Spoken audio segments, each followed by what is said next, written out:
Hi, everyone, and welcome to the Awards Watch Oscar podcast. I am your host, Eric Anderson. This is Oscar podcast number 62, and it's the big one. It's the final Oscar nomination prediction podcast.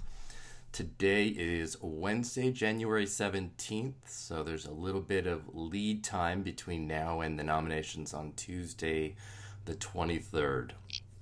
And with me today, I have Gold Rush gang member Bryan Bonafede. Hello, Bryan. Hello, Eric. Thanks for having me on. Absolutely. As one of the better and more prolific predictors, it made a lot of sense to have you on.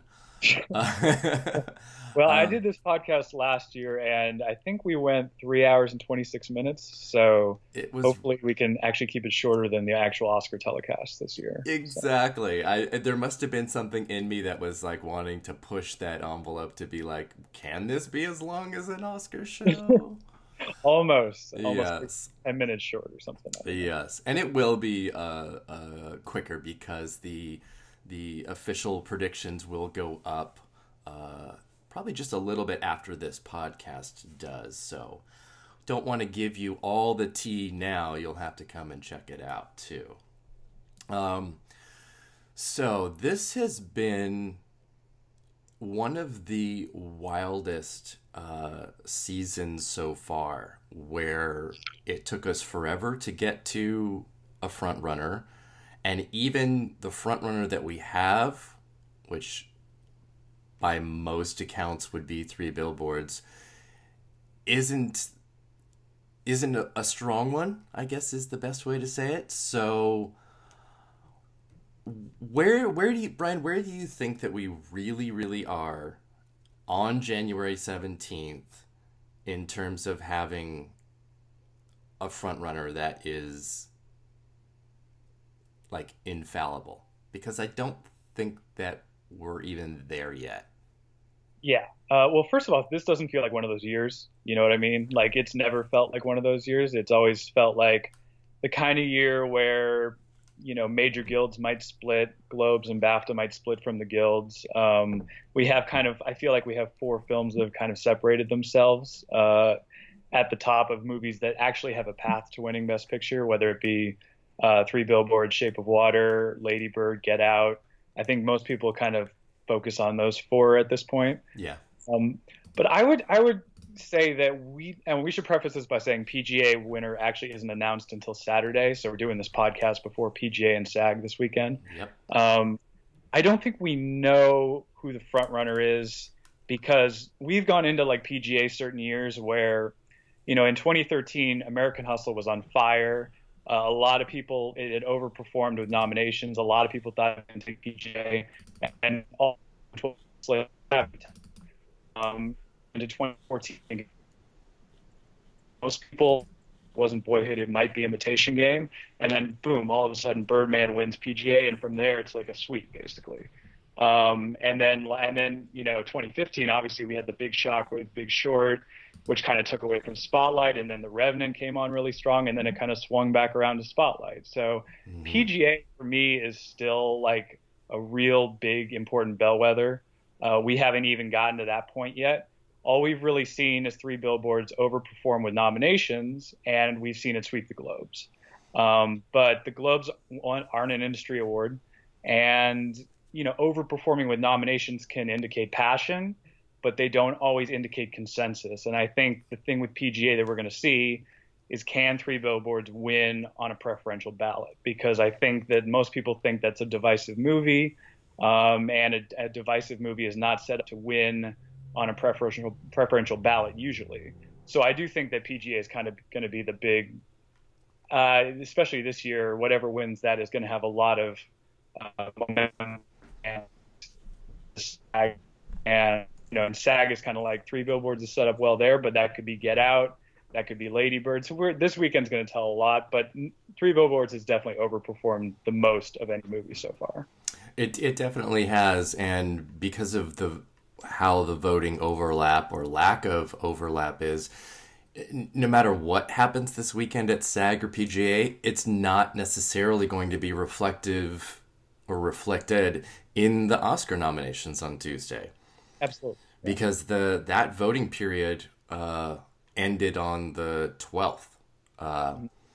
It's so strange to me that it's like such a short time, and it's I don't know. I mean, I'm glad there's an extra week to vote once the nominations come out, or to see things, but it's still such a cramped schedule. Yeah, it is cramped. I think the argument, and I think the reason that people think Three Billboards, not only because it's overperformed at the Guilds and at the Globes and at BAFTA with nominations, which is, again, that can indicate passion, not necessarily indicates consensus, which is what you need to win Best Picture nowadays. I think that the reason that people think it's the front runner is because it hasn't missed anything. You know, we kind of go through these checklists and we go, well, as long as you get the key nominations here, here, here, that indicates you're a Best Picture winner, basically. And when Shape of Water missed SAG Ensemble, when Get Out missed and Lady Bird missed Globe at the directors, director at the Globes, when Get Out and Lady Bird missed BAFTA, those are kind of like the strikes against those movies, and or Dunkirk with, you know, writing and whatnot. So Three Billboards is like the one movie that's hit everywhere it's needed to, and I think that's kind of the reason why people think it's the front runner. But again, that can also just, you know, it reminds me a little bit of American Hustle, just in terms of everyone kind of jumped on board when it overperformed with nominations and it kind of swept the Globes. And it was like, sometimes the nominations phase is just indicates passion. And I really want to see if Three Billboards can win PGA, because if a movie like that can win PGA, then it's, you know, and it might sweep, and we might have another Birdman on our hands. So we'll see. Yeah, and it's always important. I mean, as much as I love history and statistics and stuff, and I will trot them out like crazy, it's really important that we remember and look at them, I guess, correctly in the lens of when, like, voting bodies change, when voting procedures change. I mean, BAFTA used to come after the Oscars, and they changed how they vote in 2012. So I don't even really want to look at too much before 2012 in making a fair comparison between Oscars and BAFTA.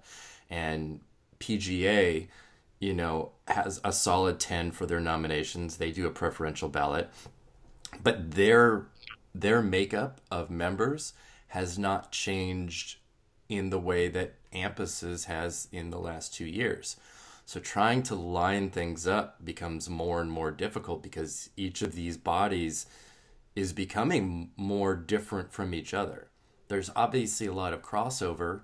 I think one of the things that benefits Three Billboards is the British element of it. I mean, that's great.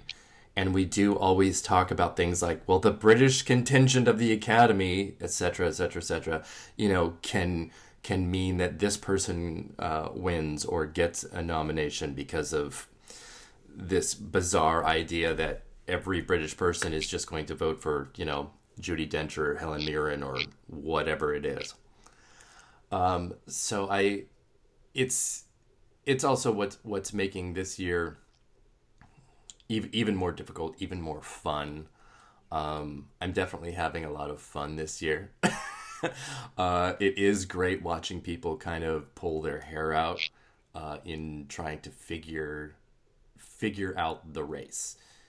It's making us work harder. It's making us use instinct a little bit more, which I love. But yeah, like you said, when when Shape of Water missed SAG, because that was an early frontrunner winner for me, like months and months ago, and I felt really good about it. I was like, okay, cool. The timing is fine. The Academy is much more warm to genre and something outside of what they traditionally reward.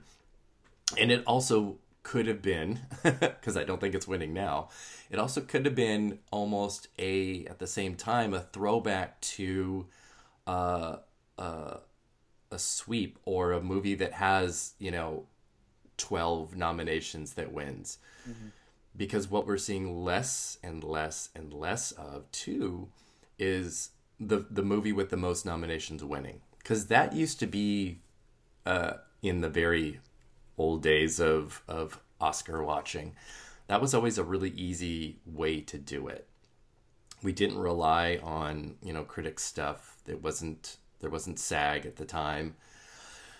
So you or even PGA. So you looked at things like, okay, this movie has 12 nominations. It has the broadest support. And of course, the voting was different at that time too. All you needed was a plurality. You needed to just get the most single votes. And when you had something with that much broad support, it was easy to do. And it's just not that way now. So you do have to find the movie that you think is going to have broad support and number twos and number threes. And I'm sure there are some voters who vote very strategically. And if they don't like something or don't want to see it in, it goes to number 9 or whatever is the last place on the ballot. But at the same time, from what we've seen from some of these conversations with voters, is that they still don't even understand exactly how the preferential ballot works.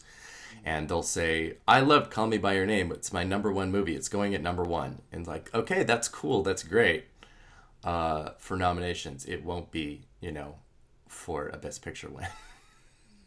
Yeah, well, you're referring to those big sweeping spectacle movies that used to win that led the nominations that were director-driven films. For me, the paradigm really kind of shifted when Spotlight beat The Revenant 2 years ago, because The Revenant was set up as a movie that should have won under the old system that you're kind of talking about. Oh, totally.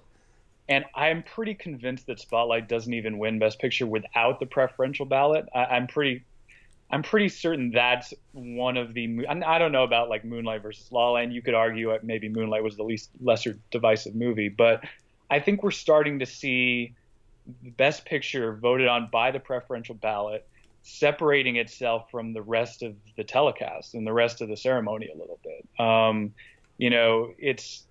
I don't think we really understand how big a shift that is in the voting, because you really need to be a consensus film nowadays. You need to be the least divisive film, or at least one of the least divisive films. I don't really know if Shape of Water is that divisive, to be honest. There is a certain element of it. It's certainly not as divisive as The Revenant was, I don't think. But and it does have such broad support, and it is kind of the movie that I don't think it has that much criticism, and it's kind of also maybe because it didn't hit SAG and because it didn't win the Toronto Audience Award, that have kind of flown under the radar a bit, as otherwise it would have been the obvious Best Picture frontrunner, and maybe that's helped it out a little bit. But you're right that we look at these stats you're like me, you followed this stuff for a long time. You don't want to pick something that missed SAG Ensemble to win Best Picture, especially something with a cast like that could have 3 nominations in acting. It's why did that miss SAG Ensemble? Yeah, that's the reason to. It was an early screener. It doesn't have the screener excuse. So it's just you don't want to predict something like that, but at the same time, there's so many wild cards to factor in nowadays. We haven't even gotten to the nominations for the Oscars yet, but there's been a huge voting change in the Academy that has not been reflected in the guilds. You know what I mean? Yes. We've seen the Guild Awards so far, but those voting bodies are pretty much the same as they always were, and we're going into these Oscar nominations with a very different voting body. So how is that going to affect, how the films that have done well leading up in the precursors do with this new Academy? We don't even know yet. So that's another wild card in play. So it's just a lot of different interesting factors in play this year, I think. It definitely is, and it's why, even though with the SAG-AFTRA merger, there are a bunch of new members there that are not actors, so it can give us maybe some slightly stranger or more, I guess, populist winners. Oh, definitely. Would be the best way to put that. At least, depending on who actually votes, because if you read what some people have to say about SAG voters, they list everything from I don't have time to I haven't seen anything. So Well, again, it's always a matter of who is actually voting. I mean, it's hundreds of thousands of people, right? And I think we saw that last year with Hidden Figures winning SAG Ensemble. Fox did not send screeners to anybody. I mean, they sent digital screeners, but they did not send hard screeners to the voting body, the entire membership. And it still won because it was a hugely successful movie in January during the voting period, and it was the populist movie in the field. Yeah. So I think that certainly favors Get Out in this year's kind of crop of movies. But yeah, it's these new voting bodies, with the Academy especially. I'm just fascinated to see, if it's shown up in the nominations, or do we just get the films that have done well at the guilds? Yeah, it's and when you mentioned Spotlight beating the Revenant and only being able to happen with this era of voting, it's absolutely true. I mean, Spotlight won with only screenplay, and if we can define a trend now, it's pretty clearly that Best Picture is more closely attached with screenplay than it is with director, which is not the way it used to be. I think it's very likely that we'll see another picture director split if Three Billboards were to win. I mean, again, we're talking about winners when we don't even have nominations yet, but still, if Three Billboards were to win, I still think Del Toro could and probably would win. I think Guillermo is way out in front of his category at this point. Yes. And to be honest, we've seen years where, whether it was Martin Scorsese with The Departed, we've seen years where in a fractured year, the obvious director winner kind of carries their film to a Best Picture win. Now, that was under the old voting system, not preferential ballot. And like you've said, in recent years, the movies that win Best Picture are indie films, screenplay-driven films, smaller films that are a little bit more consensus than the bigger spectacle director-driven films. But if Del Toro is that much of a frontrunner in his category, and Shape of Water has across-the-board support, and it gets a screenplay nomination, there is a path to that movie winning, just like there's a path for the other three films that we've been talking about winning. The interesting thing is they're all in original screenplay, so they're all kind of like, whatever wins screenplay feels like that's going to end up winning Best Picture. I feel like it's kind of a common sentiment at this point. And we just have nobody agrees what's the front runner in screenplay there. I mean, you're going to have Three Billboards, it's going to have the Globe and probably BAFTA, and then you're going to have Get Out and Lady Bird going at it at WGA. So it's like, we don't even, it's the guilds PGA, SAG, and WGA could all go to three different films, to be honest. I mean, that's very possible. So I hope so. I really do. Del Toro, and then we got four different movies. That would be amazing. But it really would be. Honestly, it's possible. This year just feels very fractured to me. It is. It's extremely so, and it's the thing that I'm going to be, I don't know, just excited about. I want to see where actual voters are leaning.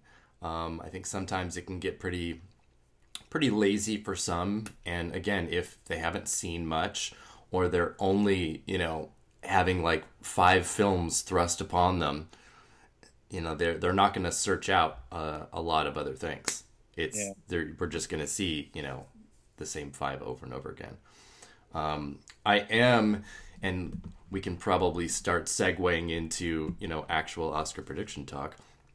I am super excited for I think the director lineup more than anything, because I do think that it could be the same as the DGA lineup. It's not going to be easy to get there, because going 5 for 5 is not that common. But I love the idea that if it happens, every director wrote their own original screenplay for their Best Picture nominee, and I am super excited by that. I think I am actually predicting the the DGA5. Am I? Yes, I am. I am. Oh, so are you. Okay, good. I feel better now. But I noticed you have Jordan Peele at with a number 1 next to his name. Yeah. So I want to ask you, do you actually feel like, is that more just like you could see him end up winning the category, or are you worried that he's vulnerable here? Because I'm a lot more, if I had to pick one to miss with the director's branch, it would probably be him.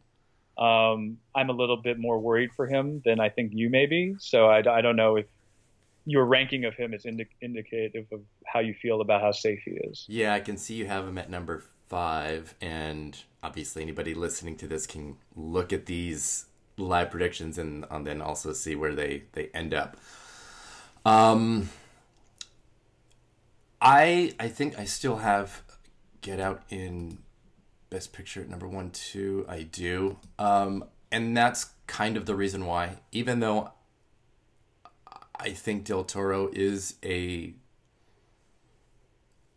stronger contender, I do have him at number 2. I don't see, I have such a hard time seeing Peele missing. And I really should have Gerwig higher than number 4, because I feel like there's an optics issue at hand, even though the director's branch of the Academy can be really esoteric or really super basic. That's a nice way of putting it. I mean, they did vote Mel Gibson in last year. Exactly, that's what I mean. They avoided having all first-timers last year by getting the only previously nominated or winning director in that was even closely in contention. Mm-hmm. And so all throughout this season, my thought on that was that Spielberg was going to be that person. And there is still obviously a chance for him. I have him at number 6. And then I look at my list, I'm like, well, who is he going to replace? If he replaces Gerwig in a year that has been so incredibly female-fronted and centric and in the conversation, the optics of that are pretty bad. If it's Jordan Peele, the optics of that are really bad. So that leaves me with like Nolan and McDonough. And if Billboards is a front runner, how does McDonough lose out? It's not that hasn't happened before, obviously. We've seen major snubs from even Best Picture winners. Nolan has never gotten nominated before. Everybody sort of feels like this is automatically going to be his shot. What if the director's branch still denies him? That could happen. It could happen, which would be just unbelievable. I mean, if you told me, 6 months ago that Christopher Nolan was going to miss director, it would have been, that would be kind of hilarious. Also, I don't know, there's something about it that's just. I would like it just to watch the internet explode. Oh my God. I think Reddit would crash. I think up until about a month ago, I was always the most worried about Gerwig, because not only because female director of that type of movie, which is more, I think people view it as more writerly or writer driven, and the fact that she's an actress turned director, which any actors turned director always have sort of a problem getting in with this branch. But I feel better about her after the Globes, because watching that ceremony was like watching a giant FYC campaign for her. Yeah. And that was right during the voting period, a few days into it.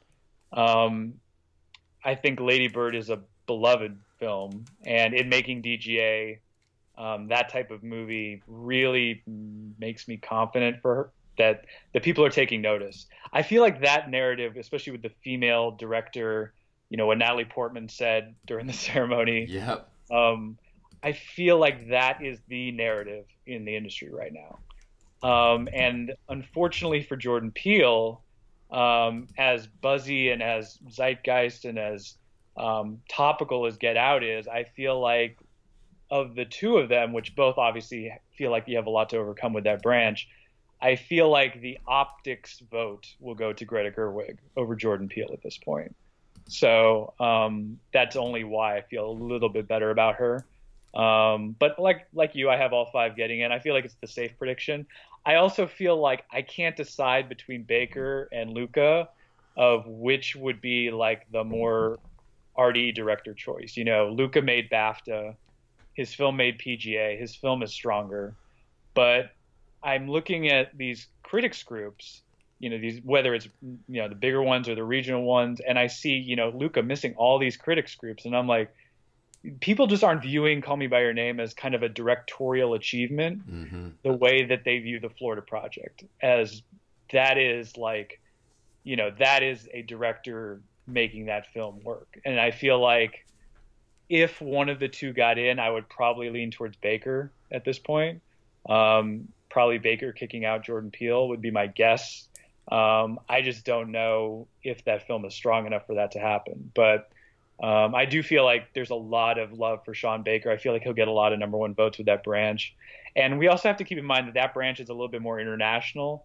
And, you know, there have been, especially the recent directors that were invited, very international directors, which helps Luca, I feel like. But I also feel like it might hurt Peele and Gerwig, who we saw with BAFTA. Their films aren't, you know, their films are very American, and they might not register with foreigners the way that, you know, Call Me by Your Name or even the Florida Project might. I don't really know. But I feel like Baker and Luca are kind of like going after the same voting block. Does that mean? I get what you mean, and I'm glad that you brought up critic stuff too, because one of the big conversations I think that we can infiltrate our Oscar prediction talk with is how separate the critics and guilds are kind of looking in a lot of ways. If you look at the directors that have won the most director prizes from critics, it's Del Toro, then Nolan, then Gerwig, then Peele, and then Paul Thomas Anderson. Sean Baker has 2 wins. Luca's got 1. Dee Reese has 1. McDonough has none at all. And he's directing the potential possible Best Picture frontrunner. I think I'm not going to latch onto it too much, but we can look at other categories like supporting actor and supporting actress, where the critical frontrunner is stumbling at the televised awards. Granted,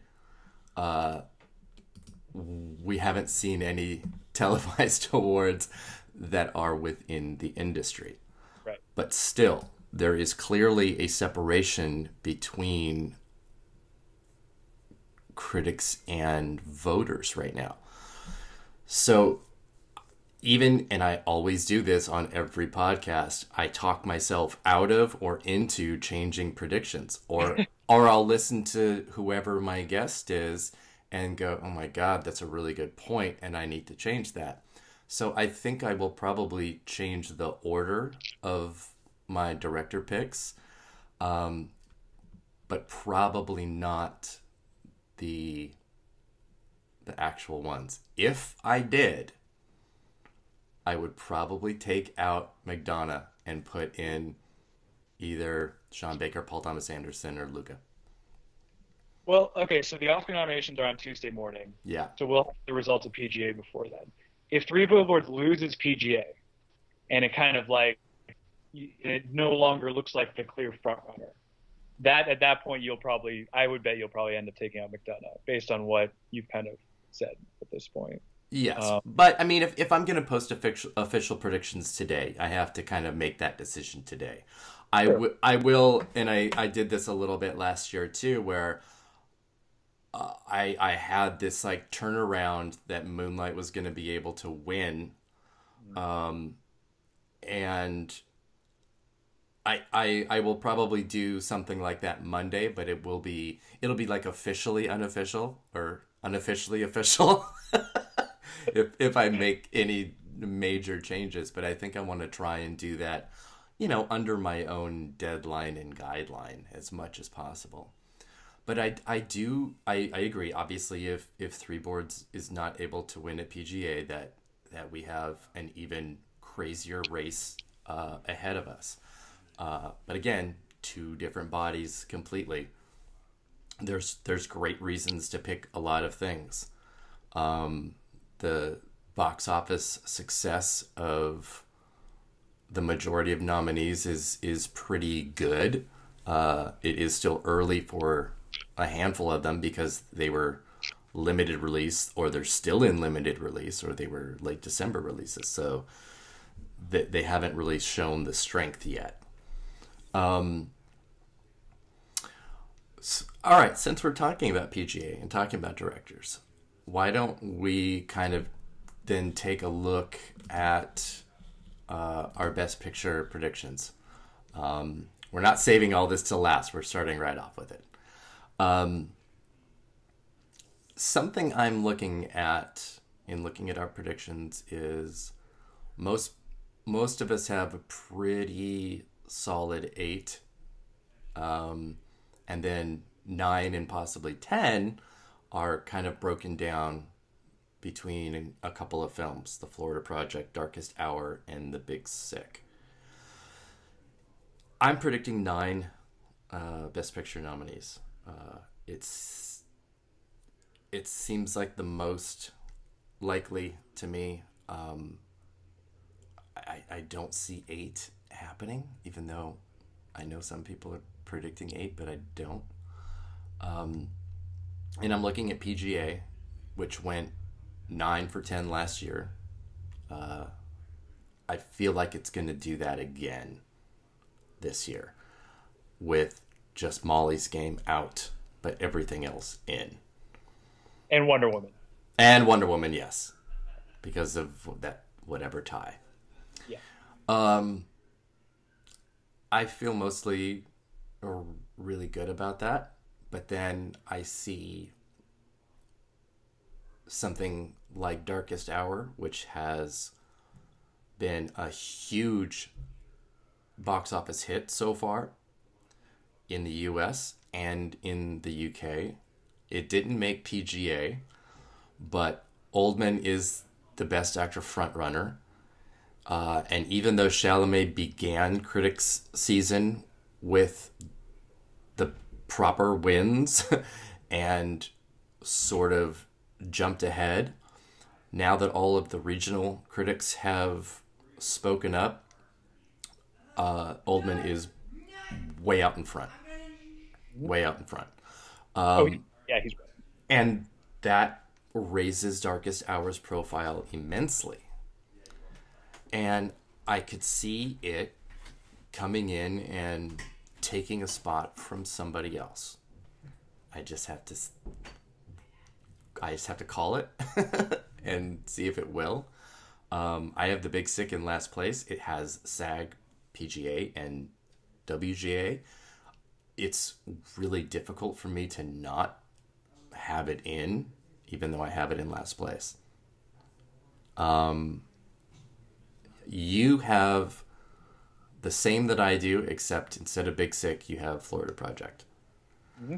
So make your argument for that over Big Sick for me.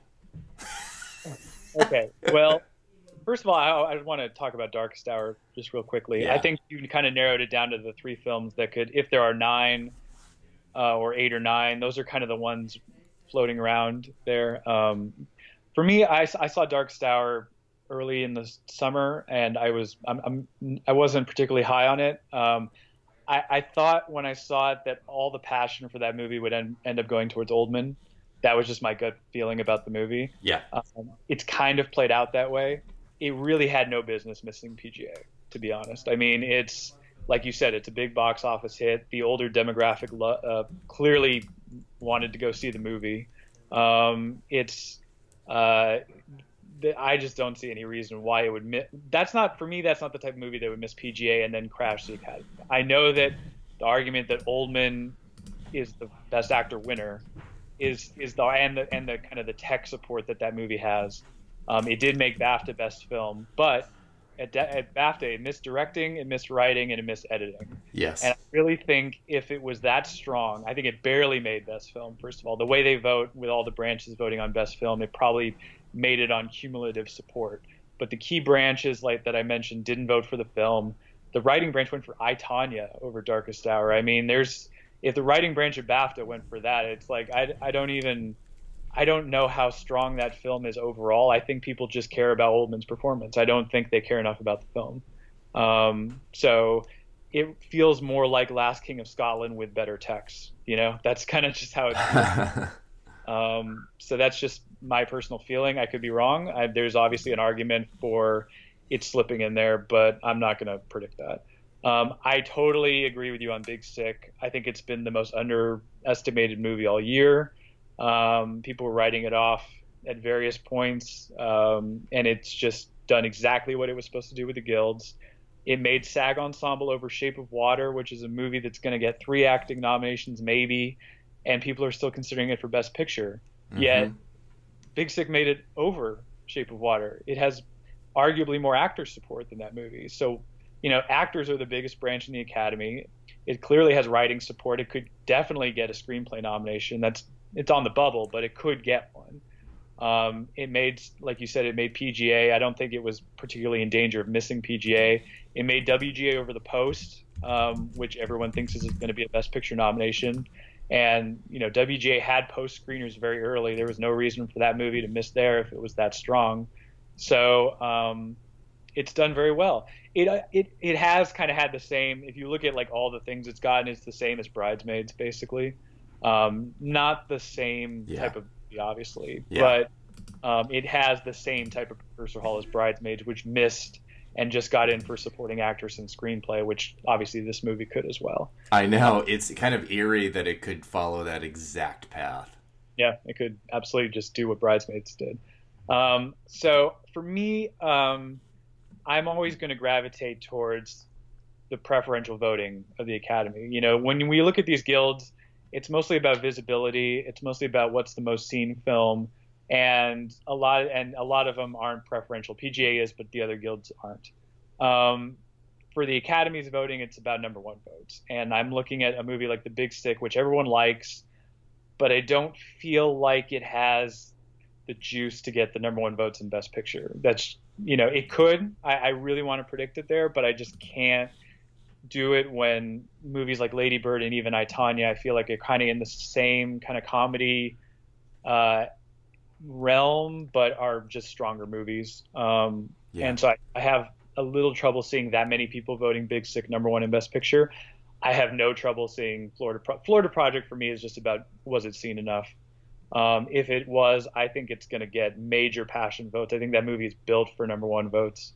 And if I'm seriously considering Sean Baker in director, which I am, then I have to. I think that's the movie that, the concerning thing is it didn't make PGA. And not just that it didn't make PGA, but it wasn't top 11. We know there were 11 films stronger than it, not just 10. So that's really the only thing that's kind of like, if you thought going into the precursors, like before the season, most people had Florida Project in their Best Picture predictions. Now most people don't. Yeah. Don't feel like much has changed with that movie. What did you expect it to hit during that entire precursor run that it didn't hit? Like, it wasn't going to have a strong precursor run. We knew this going into the season. The only thing that I've seen that it didn't do that it could have done was hit PGA. But even that, considering its box office gross, I think was probably an uphill battle. So it really has, and it even made AFI, by the way, which it didn't have to make AFI, but it made the top 10 there, which I thought was a nice boost for it. So I do think that, the only kind of things that I feel worse about it now are that Dafoe's probably not the front runner in his category anymore, and that it missed PGA. Other than that, I don't think anything's changed with that movie. It's really just about have enough Academy members seen the movie. And I'm going to trust A24. They've overperformed 2 years in a row on nomination morning. 2 years ago, Room way overperformed. Ex Machina got a screenplay nomination. Last year, Moonlight maxed out. 20th Century Women got a screenplay nomination that we all had given up on. Mm-hmm. Was really good at this game now, and I feel like, Lady Bird's going to do what it's going to do. Disaster Artist, is 2 nominations max. I feel like I'm looking for somewhere where A24 is going to overperform, and I think that I think the people who love Florida Project are going to vote for number 1. So that's my argument. It's good. I mean, I'm still shocked at it's almost shut out of any guild support. It literally only has a casting society nomination, and that group nominates 85 movies. That's fair, but you didn't predict it anywhere. Like you wouldn't have predicted it to get into any of these guilds, right? I don't think anyone. No, I mean, no, I know a lot of people had it in PGA. I did not. At that point, I had really just kind of dumped it as a sole Dafoe possibility. I think if this had been Sean Baker's first film, he would have gotten a DGA first film nomination for sure. But I still am a little surprised. I mean, you do talk about A24 being such a powerhouse at this, but I don't think they are quite adept at handling multiple campaigns yet. Well, they just don't spend that much money, to be honest. Yeah, definitely that. But I have a feeling that they thought Florida Project was going to be their number 1, and that was their push, and they didn't really anticipate Lady Bird being what it is now. And that's, the kind of thing that happens in a season where, you sort of have your pushes, but then the real movies reveal themselves later. It happened with Amazon. They were clearly all about Wonder Wheel and Last Flag Flying, and completely slept on The Big Sick and Lost City of Z, which are the only 2 films that have gathered any type of awards attention. And I don't know if that is just, really bad foresight, or, not being able to turn things around quick enough. But at least A24 was able to recognize early enough that Lady Bird was going to be their push. So, like you said, there might be, some little nominations here and there for Disaster Artist and for Project. But they're not going to be able to really build, I don't think, a whole lot from all 3. And I think Florida Project is the film that kind of got shuffled the quickest, and certainly the most efficiently, because, like we said, Willem Dafoe was a pretty clear front runner. Sam Rockwell, sort of like Gary Oldman, once the regionals came in, got a lot more, but still is pretty far behind. But now he looks like he's in first place over Dafoe, because if that's the film's only nomination, it's going to be kind of difficult for him to win.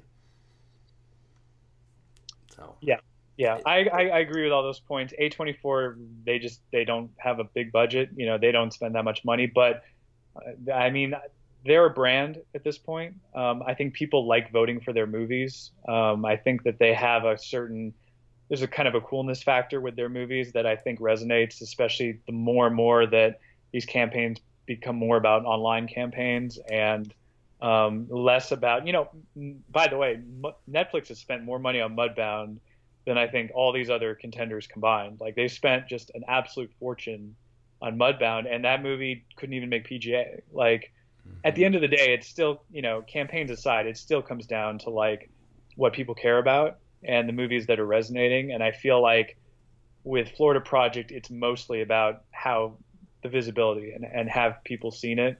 I still feel like there's major passion for that movie for its supporters. I feel like it's the type of movie that if you're torn between that and Lady Bird, you're probably going to put your Florida Project at number 1 because you're not as worried about Lady Bird. You know what I mean? So I feel like there are a lot of voters who kind of pay attention to that kind of stuff. And if there's a movie that kind of has that passion, the passion vote to get in. I think that's probably it. And again, that's just relying on the way the Academy's voting is set up with the preferential ballot. So, but I understand your argument. If Florida Project misses, that's very understandable. It's just, of the three movies that we talked about, I feel like I'm going to go with the one that I feel like gets people the most emotional and gets them like that they want to root for that movie and they want to put it at number one on their ballot. So that's generally my approach. Yeah, and I get it as a passion pick. It would be for me too. I adore the movie, and there's clearly a lot of passion for it within some Academy voters that have been very vocal. So I can absolutely see that happening. Let's do a little bit of like final death then. And if Florida Project, I mean, you have it in at number 9. Yeah. Say there's only 8. Mm-hmm. You and I both have I, Tonya at number 8. Do you think it takes I, Tonya's place as a passion vote? Okay. No, and I actually think I, Tonya might be higher than 8, to be honest. I know. I do too. It's funny because, most people, even a few weeks ago before the Guild started chiming in, were basically like, this movie's just an acting play. There's not, it's not going to hit anywhere else, but you've seen it overperform. I'm not surprised, to be honest. It's the type of movie that I feel like there are movies that are built for award season, and then there are movies that aren't. Phantom Thread is a movie that is, for me, in my opinion, is not built for award season because it's not an easily digestible movie. It's a little bit more highbrow, and a movie that comes in late like that you really need to process and think about and live with. And it's just like kind of like Silence last year. It's just the type of movie I don't think is built for that. And it really could have used a really fantastic festival run. Yeah. And I, Tonya, for me, is more like in that American Hustle, Big Short vein of tone, and the type of movie that overperforms in this phase of the nominations. That for me, that is when I watched that movie, I was like, voters are going to eat this movie up because it's a Scorsese movie. It's it's Scorsese pastiche, but it is, and people love that. I mean, people love movies like that, and it's very entertaining. It's a very easy watch. It's a hot screener because everyone knows, people know the story and 90s nostalgia and all that stuff. It's very easy to pop in and watch. It's very entertaining. The acting is very showy. The filmmaking is very showy. The editing, it could get into costumes and makeup. It's got tech support. Mm-hmm. I'm not even sure, like, based on what we've seen, I'm not sure it's not stronger than The Post, to be honest. I mean, I don't know why, like, we just assume that The Post is like, this like very strong, like maybe top 5 best picture player, when I, Tonya's beaten it at all these guilds. Yep. Like at WGA, it beat it at SAG. They both had late screeners at SAG. They came at the same time. Yeah. I, Tonya got its acting nominations. The Post got shut out. Same thing with WGA. It beat The Post at BAFTA. It did very well at BAFTA. It got a writing nomination. So, I think I, Tonya, like, I guess it could miss, but I wouldn't want to predict it at this point. It's just the type of movie I feel like is very consumable for award season, that overperforms in the nominations. And I think Allison Janney's winning probably at this point. And I think even Margot Robbie still has a shot to win. So you're talking about 2 strong acting contenders. I just think the acting branch will put that movie in Best Picture. I completely agree with everything you said. And, we were just talking about how great A24 is at this. And even though they are new at this, I think the story of the season in terms of distributors is Neon, though. I have never seen something that was able to get turned around, picked up, turned around, released, and get to the point that it is now as quick as they did with I, Tonya. I mean, we were tracking this movie all year from the first pictures of Margot Robbie in that fat suit. And we're like, oh my God, something's happening. Who's going to pick this up? And it's like, it's Miramax, but it's not distributed and what's going on, and is it going to have a festival run? And from Toronto on, this movie has not made a single misstep. It's been like triple axel after triple axel over and over again. What was it? Second place in the audience award at Toronto? Behind Three Billboards. Yeah. I mean, come on. That's crazy. And in that short window, it hit so many festivals. It did so well. It's a late December release. This is a great example of how you do a late December release versus something like The Post or Phantom Thread or anything else that seems to have more prestige. This is how you do it. I have not.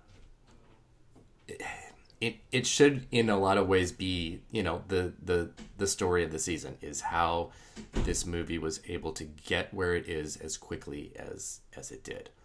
I think you're right about Janny at this point. I think she could be the winner. This category doesn't generally like female villains as much as supporting actor likes male villains.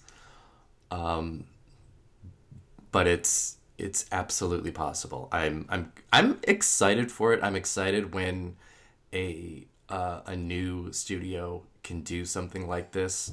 And what I think it does too is show us the changing seasons of the Academy. What new membership means, what younger membership means, and certainly a more diverse lineup of films.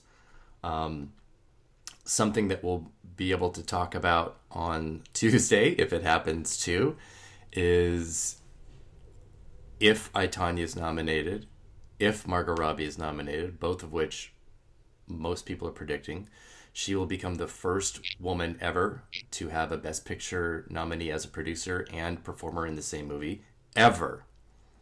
Wow. That's a major. That's huge. Quite an accomplishment. Yeah. It's fantastic. And she's 27. She's very new at this. She started her production company like 2 years ago, right? Yeah, and this was like her big thing was this. And between, you know, the Winter Olympics being in a couple of weeks and that Tonya Harding special the other night, everything has converged like to this. Yep. And this is how you do a campaign. It's flawless. If it gets a Best Picture nomination with the Winter Olympics coming up, it's going to go on a major box office run, I feel like. Yep. I think literally the only misstep I would say Neon made was I wish they could have gotten SAG screeners out like a few weeks earlier, because I'm pretty sure it would have hit SAG Ensemble if it was seen a little bit earlier. But other than that, like you said, they've just killed it. I think aren't like the people behind Neon some of the people they hired like former Weinstein employees or something? Like and Alamo Drafthouse. So but like the people like running the campaign, I think the person who was on The Big Short is running Tonya's campaign. Yeah. They're freaked out. Me picking up $5 million. That just it's not. Let's push it, beat it. But Mark knew she was doing. She went to a studio that, you know, really wanted down into an awards campaign, and she's been on the trail. I mean, she's done so many Q&As. Same thing with Janny. Janny's been everywhere. They've just been on the ground doing everything, and it was a good decision to go with Neon. They could have went with Netflix with more money, and they went with Neon because Neon wanted to prove themselves, and they've proved themselves. So. Yeah, it was exactly the right decision, because we would not be having this same conversation had they gone with Netflix. Yeah. At all. The other really great, it won't be a first, but it will be a first in 40 years, is, and this kind of pushes us a little bit right over into Best Actress, is that the top five that we have, which is Frances McDormand, Saoirse Ronan, Sally Hawkins, Margot Robbie, and Meryl Streep, if they're all nominated and all of their films are nominated in Best Picture, it'll be the first time since 1977 that's happened. that Yeah. all Best Actress nominees came from Best Picture nominees. Yeah. And it's only happened 4 times ever in 89 years of Oscar history. The asterisk to that, though, is that the years that it happened before, which was like the 34, 39, and 40, I think, there were 10 nominees. This year will be more than 5 because of how the voting and balloting works. 77 really kind of stands alone because it was, a five picture nominee year. But I don't want to say that to discount this year at all, because what I think it represents is just how female driven this year's films were, and again, right in the middle of the conversations between, from Weinstein's scandal up into to Time's Up, and right now, and everything in between. It's impressive. It's really encouraging, because every time we try, or anybody tries to make a Year of the Woman kind of thing with movies or with the Oscars, it gets really close, and then it fails kind of right at the end. And I think this year really breaks that quite a bit. So it'll be a really impressive feat, and hopefully not something that just exists in the bubble of this year. No, I mean, it just feels more organic to me this year, with everything that's going on in the industry.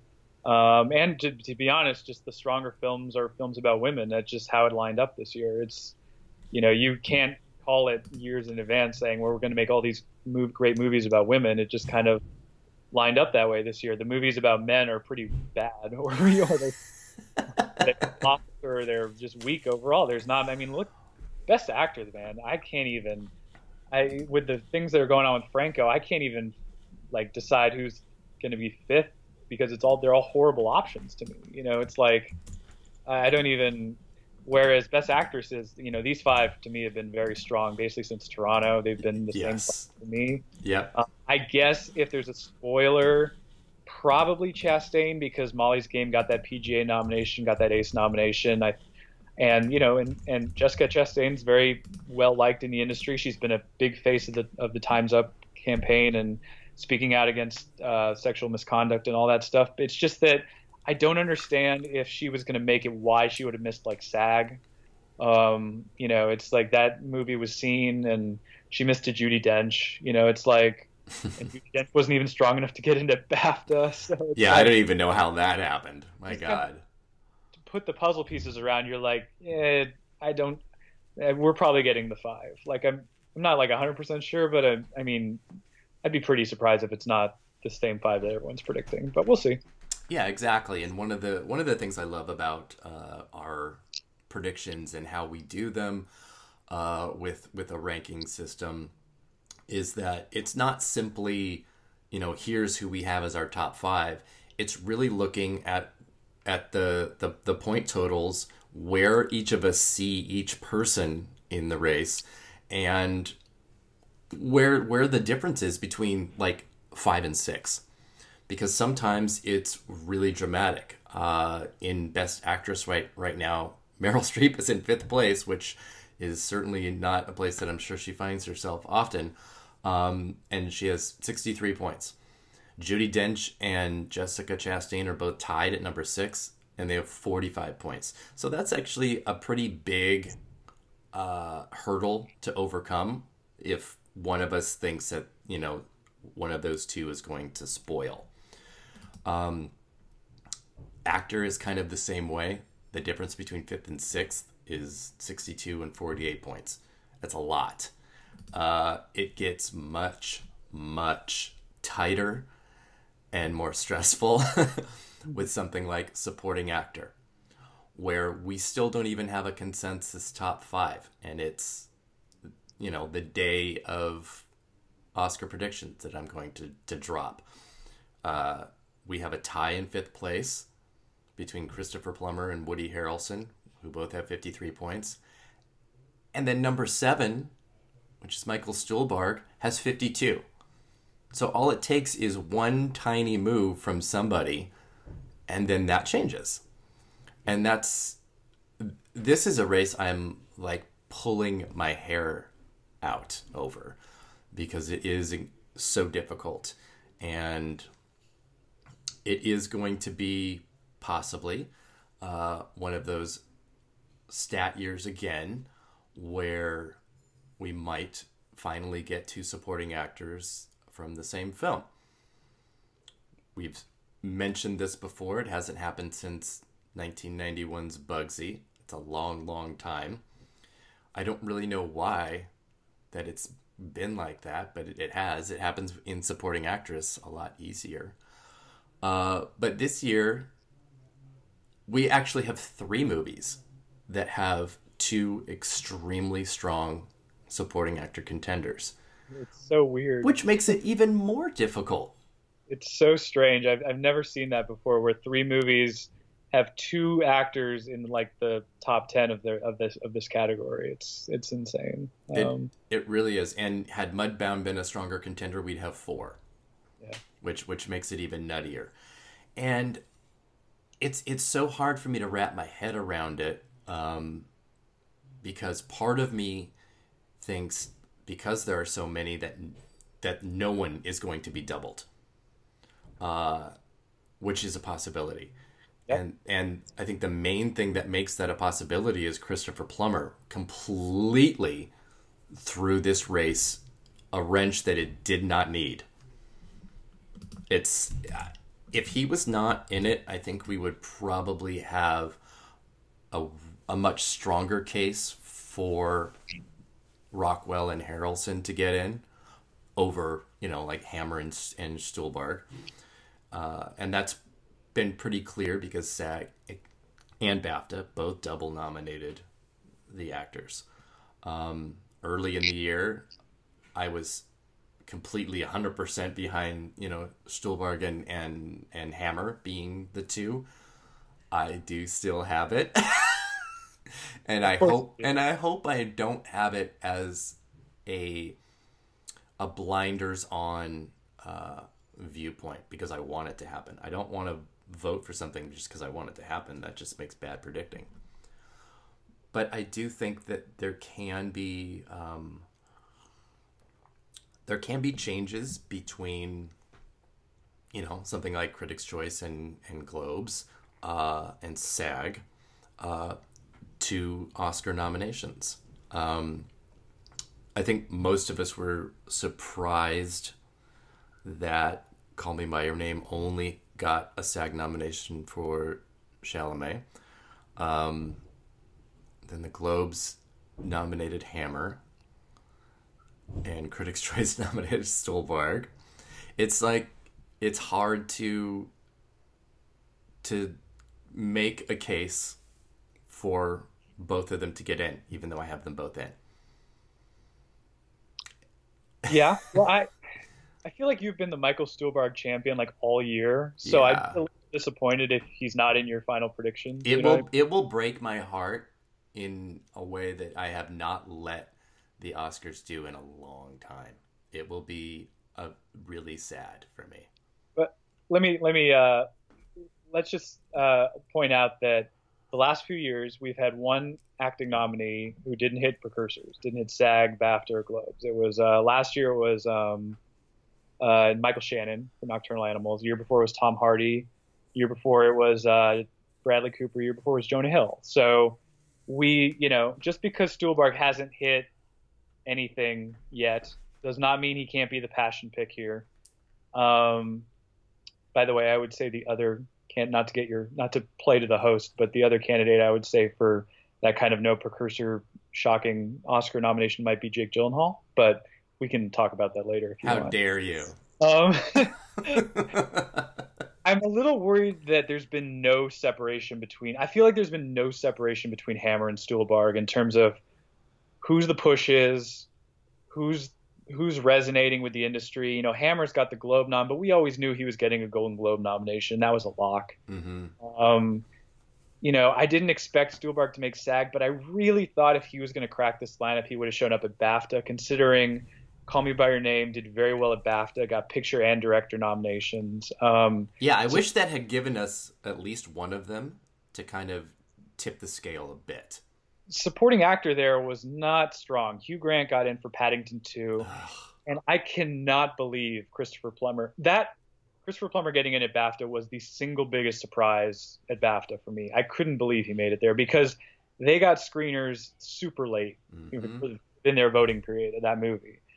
For me, that just speaks to how strong his narrative is. Yep. You know, and if he could make it at BAFTA, I don't know what the argument is that he would miss at the Oscars, to be honest. I don't like it doesn't feel right because nobody really cares about that movie, to be honest, but his narrative is so strong apparently that he could make it in at BAFTA with like a few days after they got the screeners to vote. It's just crazy to me. I think he's probably in at this point, and I think Woody Harrelson has a really good shot to make it because he's in maybe the Best Picture frontrunner. It's not just that; it's that it's a movie that actors love, and the acting branch loves Woody Harrelson, and he has a pretty, you know, he's not in the whole movie, but he's got a pretty Beatty part, in my opinion, and it just lines up to me. Hitting SAG and BAFTA. I think he's probably going to make it in at the end because I just think actors love that movie and love Woody Harrelson, and it feels like he's just the type of veteran who needs another nomination. And like I said, there's just been no separation with the Call Me By Your Name guys to me. I feel like if one of them was getting in here, they would have gotten in at BAFTA because it was a pretty strong film at BAFTA. Might even be stronger there than it is with the Academy. So yeah, it's like I said, I really wish at least one of them had to kind of, you know, give me a push because I'm going to change my my lineup a little bit. And it's weird because there's a certain maybe symbiosis, maybe sort of similarity between the breakdown of these two sets of supporting actors, where Rockwell has the majority time like Hammer does, and Harrelson has less time but is very much at the heart of the story like Stuhlbarg is. So there are definite, to me, like similarities, almost too much so. But they exist, and clearly, though, the guys from Three Billboards are running this much more efficiently than Call Me By Your Name. So it seems crazy for me to kind of hope dict both of them in. So, like I said, just through this conversation, I am going to alter mine a little bit. But yeah, I almost think if Plummer was not a factor in this, that we might even see two. With Jenkins as a potential snubby, which would then make us go, oh my God, The Shape of Water isn't as strong as we think it is. Yeah, I'm not too concerned about the BAFTA snub with Jenkins because the voting's different there, where everyone votes on the actors. Richard Jenkins is an actor's actor. Like, he's just one of those guys that I feel like the acting branch will vote for. Yeah. So I feel pretty good about Jenkins being in. So yeah, but I would just, if I were you, I would just pick one Call Me By Your Name guy and just decide, you know, I have a real hard time seeing both of them getting in at this point, just based on numbers. I'm changing them now, and it's going to actually end up being kind of similar to yours, but just with a little bit of tweaking. Oh, I'm so upset right now. Yeah. It was looking very possible a month and a half ago. I don't know if they just haven't, you know, Chalamet's kind of stolen all the thunder with the actors of that movie. So I don't know. Yeah. I mean, one benefit about like the names that you mentioned a little while ago that snuck in with no precursor is that I think 3 of the 4 of them came in with as a coattail to a Best Actor nominee. But I don't think that Call Me by Your Name is as strong a film as obviously The Revenant or Wolf of Wall Street. So, and then you have, you know, the weird Michael Shannon nominee. It's just, that's always something that's gonna stick in the back of my head. Yeah, that he was able to do that. So yeah, I'm moving my stuff around, and actually in this I bumped both Hammer and Stuhlbarg out. But if there's a spoiler, I think it will be Stuhlbarg over Hammer. I think Stuhlbarg will be a very popular spoiler pick for that kind of no precursor nominee. I feel like that's kind of what people are expecting because, you know, of his scene and his work in all these other films. And that was kind of the narrative that he was going to have, that he was in all these Best Picture nominees, but it's just not, it just hasn't, I don't know, it hasn't caught on the way I think a lot of people thought it would. I also think people thought he was going to win Critics Awards, and Bo just wiped out everyone on that front in terms of the big Critics Awards, at least. So yeah, I'm surprised that at least with, like, you know, NBR or the National Society of Film Critics that does multiple citations sometimes, I thought that would have been a really great chance for him to get into one or both of those. So, but that didn't happen, and here we are. I will say last year, the surprise nominees, you know, Ruth Negga, Michael Shannon, these were people that were being predicted early on, like in the season, like before SAG and before, like Michael Shannon, we had in our top 5 basically all fall. And Ruth Negga was a very popular pick until she missed SAG and BAFTA, and then people kind of gave up on her. And then they just boom, they pop up on Oscar nomination morning. Sometimes these contenders that kind of fall through the cracks, I think that they can still be resurrected. Like there was enough buzz early in the year for them to get enough attention and for people to want to vote for them. So I think Stuhlbarg, in that sense, fits the timeline of those 2 nominations last year, where, you know, earlier in the year he was a top 3 lock with, you know, Rockwell and Dafoe, and now he's kind of on the outs, but he could just pop up, you know. So that kind of makes sense from a timeline standpoint to me. Yeah, I think there are 2 potential, like, complete spoilers in this, and I don't even have them in my top 10, so I'm not saying anything other than that. But you know, if Gary Oldman is winning and the film does okay elsewhere, I think Ben Mendelsohn, who, you know, we had in our 6 to 10s for a little while, could sneak in. I'm not saying that that's going to happen. It would be kind of wild and awesome for Sebastian Stan to get in for I, Tonya, considering how strong, you know, we just went on and on about for that film. That is a possibility.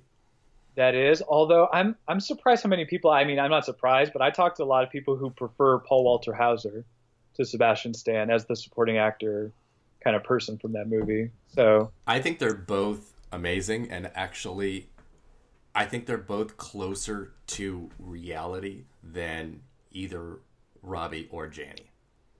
Yeah. There's a lot of love for Hauser in that movie. Stan would be a real fun one, though. Oh my God, it'd be awesome. He's in a lot. He has a huge role in that movie.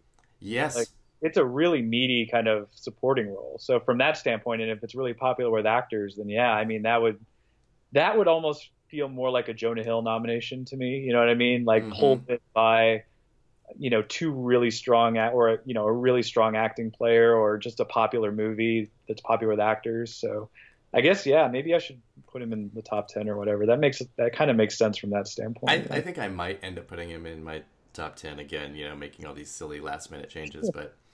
But I mean, it is weird that Stan and Hauser both clearly made an effort to mirror and mimic the people they were playing. Yeah. Versus Janney and Robbie, who are doing very hyper real versions of their characters, because Stan's voice is exactly like Jeff Galooly. Yeah. It is eerie how good he captured that.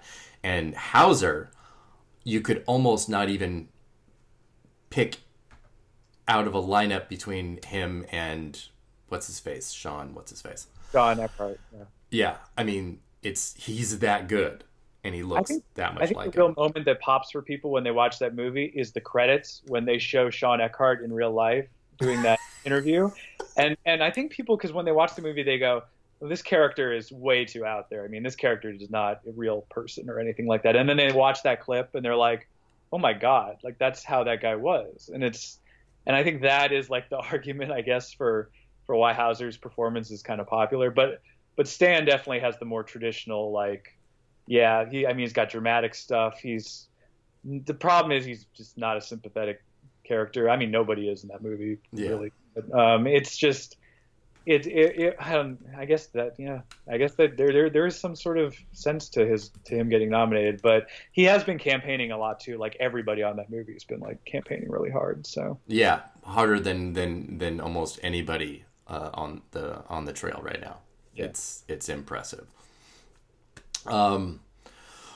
Well, let's talk a little bit about supporting actress then, since we've tiptoed and talked a little bit about it, and obviously Janny in I, Tonya has come up quite a bit, and she has definitely replaced Laurie Metcalf for us, or most of us anyway, as the number one contender here. And I guess I'm a little surprised, a little bit, even though, you know, we've all talked about the likelihood of things shifting once televised awards started, and they have, in Janny's favor over Metcalf, who is the clear critics' favorite. Before we get into this, if Willem Dafoe loses, he's going to be the first person since Michelle Pfeiffer to win LA, New York, NBR, and National Society of Film Critics and lose the Oscar. Wow. Yes, Michelle Pfeiffer won all of those, lost to Jessica Tandy. So, and they weren't even close, right? I mean, we've seen the vote totals in those critics groups. It was a landslide. I mean, it was just an absolute massacre. So, I mean, it's not looking good. I think Rockwell's in a really good position. I think the industry's really behind. I think the one thing Dafoe can hope for is, first of all, Florida Project needs picture and director nominations on Oscar nomination morning. Like, that's got to happen. Mm-hmm. And two, if Woody Harrelson gets nominated, and like I said, Woody Harrelson's a really popular actor. I've talked to a lot of people who prefer him to Rockwell in that movie. It may not seem like, I mean, I'm sure Rockwell has the majority overwhelmingly, but there are people who like Woody a lot in that movie. He could split votes from Rockwell. I think that's the argument, that Willem Dafoe kind of comes up the middle on Oscar night and just kind of snatches it, because Rockwell's, maybe there's some Three Billboards backlash, maybe Woody Harrelson steals some votes. I mean, a lot of things have to kind of, I feel like a lot of things are going to have to converge for Rockwell to lose at this point, but I do think there's a path for Dafoe to still win. I do too. I don't think he's winning SAG. I mean, we have all read the dearth of Florida Project screeners, of in-hand screeners. They got, online ones, which is not going to help him at SAG.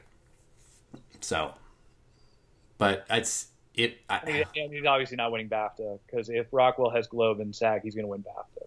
So. Yes, and he didn't get nominated at the Independent Spirits, but I think that was much more a category issue than anything. Yeah, I think they might have seen him as kind of co-lead in that movie or something. Yeah, so I mean, Rockwell should be able to get that too, but. So yeah, you're basically betting on Dafoe, coming in to Oscar night with no wins, Rockwell having swept the precursors, and you need, in Dafoe's just got to pull it off. It's going to be really tough, obviously. So. Yeah, extremely. Because that's what it would be. He would come in with zero precursors and nothing but critical support, and then win. Yep. It's not out of the question. He is a respected character actor of, 30, 40 years. So I can see it. He's a double nominee. When he's going up against Sam Rockwell, if he's nominated as a first-time nominee, I think there is a narrative for Dafoe that is not there for other people. Sure. Yeah. For sure. But I still think he would have needed to hit something, to win something. Unless by a miracle he wins SAG on Sunday. And if he does, then I think it's done. But yeah, I don't see that happening. This is more like he would need, like, I feel like he would need like a Rylance type win where the problem is Rockwell is not in that Stallone position where I feel like if Stallone was nominated at SAG, he would have won, and he probably would have won BAFTA off of the SAG and Globe wins. But the industry was not there for Stallone. Mm-hmm. Obviously, there's a lot of dislike for him. Rockwell is very well liked in the industry. And Creed was a solo nomination. Three Billboards might be the best picture frontrunner. It's just totally different situations. So it's just, I think Rockwell's in a really good spot, unless all those things I mentioned, Florida Project overperforming, Woody Harrelson stealing votes, Three Billboards backlash, not even the best picture winner or close to it. All those things will have to happen for Dafoe to pull it off, I feel like. Yeah, and that's what makes, things very tricky to predict, is that, so many things have to fall in place, for something to happen. And it's like, are you going to keep going further and further out the branch and moving the goalpost further and further out to justify a prediction? I know I've done that sometimes, and then I wind up a loser. So it happens. It does. I need to be smarter about that. Okay, back to supporting actress, which Janie Metcalf and a handful of other people. This is a very different situation between Janie Metcalf that we just talked about with Rockwell. I feel like one of the situations where you look back might have this category because the Globes had gone with Metcalf. I think she probably would have choice. People are just freaking slaves or whatever. Yeah. And then she loses SAG to Dan. You have a space, leave the stronger film. We've seen these kind of close races often end the person's stronger film. I think that, that was one of those situations where Janie winning the Globe really just kind of flipped it. And now Laurie Metcalf needs later to win Best Picture, I feel like. Like, I honestly feel like that's, like, if Lady Bird's winning Best Picture, it's got to win something else, right? It's got to win either supporting actress or screenplay or actress or whatever. Yes. It would need to be some form of that, for sure. The film would have to almost drag her to the win, I feel like. And no, I mean it would need to pull her up. And I feel like Janie is just, it's going to be really hard. I mean, we'll see at SAG. I guess there's a case for Laurie Metcalf winning SAG. It's just that Janie's been, she's Allison Janney. People love her. She's been campaigning way harder than Metcalf. Nobody's really talking about that, but it went on for like a month and a half. Like, she's just, Allison Janney's been out there everywhere, and everyone knows her. And Laurie Metcalf's been filming Roseanne. Exactly. That's a big deal. And I just feel like she's not as much of an insider as Allison Janney is. And at the end of the day, that's going to decide this category. I think it would have to play out like Mahershala Ali, where he was in the eventual Best Picture winner, lost the Globe, but came back at SAG, lost BAFTA, came back at Oscar. And I think that's almost exactly how it would have to play out for Metcalf, except with probably Janie getting Globe and BAFTA, which would be so weird. Yeah, and then to lose, but it could happen. But it would need to be a scenario like that, I think. Yeah, it's weird because Laurie Metcalf has the much more sympathetic character, and she's she's got a little bit of the Patricia Arquette thing with people calling their moms afterwards and being very emotional about she's got the big scene at the end. I don't even know if Patricia Arquette would have beaten Allison Janney, like if Allison Janney was in that year. It's just one of those convergences of showy performance with people just and who's campaigning really hard and in a film that's surging. So it's kind of like it's really tough. Like I see the path for Metcalf winning, but it also does feel like the kind of thing that just happens. You can't really even though Janney's role is more one-dimensional and people don't connect with it emotionally like Metcalf's, and she's not even in the stronger film, that it's just the performance that people talk about, and it's the performance that grabs like the audiences. Just kind of a convergence of actor and performance. So it's I could honestly, if you're predicting Metcalf though, that makes sense to me too. So I still am, but we are at the nomination stage, so once those come out on Tuesday, the game completely changes into something else.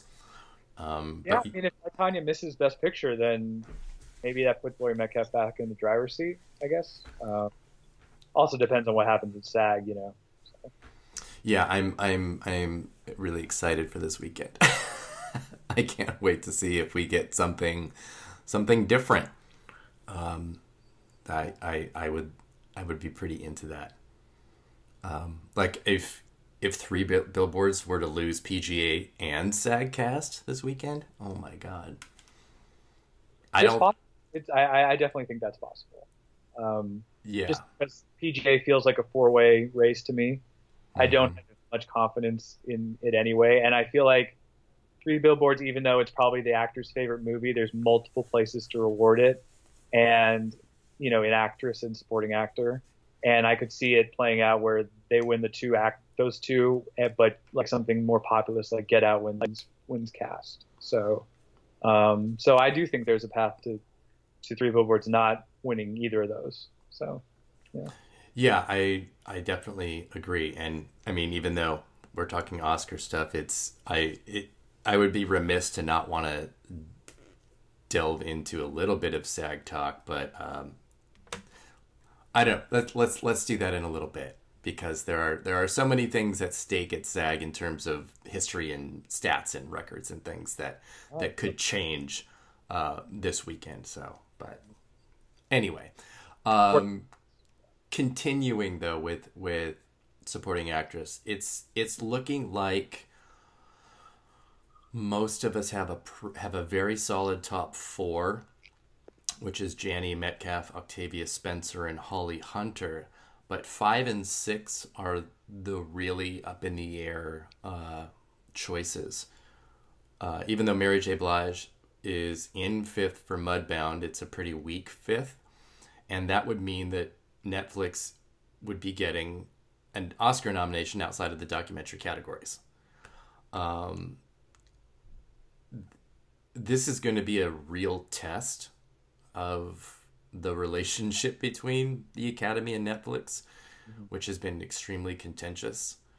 I think all of us have, Mudbound in adapted screenplay, and that's part of the reason for that is just the absolute lack of choices there. The dearth of the category, basically. Oh, it's insane. It almost makes it extremely unpredictable, because once you get past, like Call Me By Your Name and Molly's Game, it's like, what's going in here? But in terms of Blige, I've had her in the top 5 for the majority of this season, but I'm feeling less inclined, because now that we're right there on it, again, this is the defining moment between Netflix and the Academy. And if there was a movie that could have and should have broken through, it should have been Mudbound. But we are only talking about it in a couple of categories. in supporting actress, adapted screenplay, and then maybe cinematography. I have her in 6th. I have Hong Chow in 5th. And I'm looking at our predictions, and you have exactly the same. And other people have it flipped. And this is an extremely tough category for me.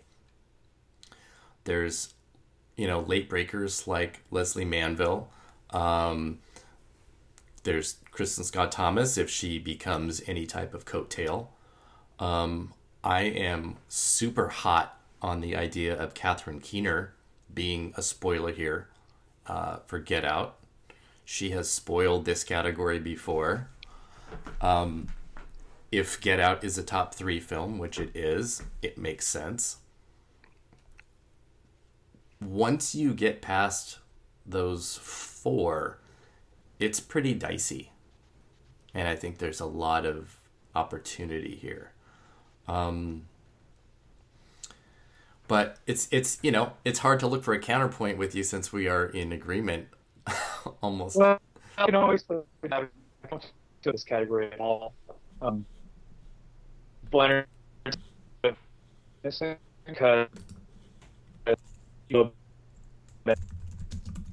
about her fits fits the mold of the third place person who doesn't make it to be number 1.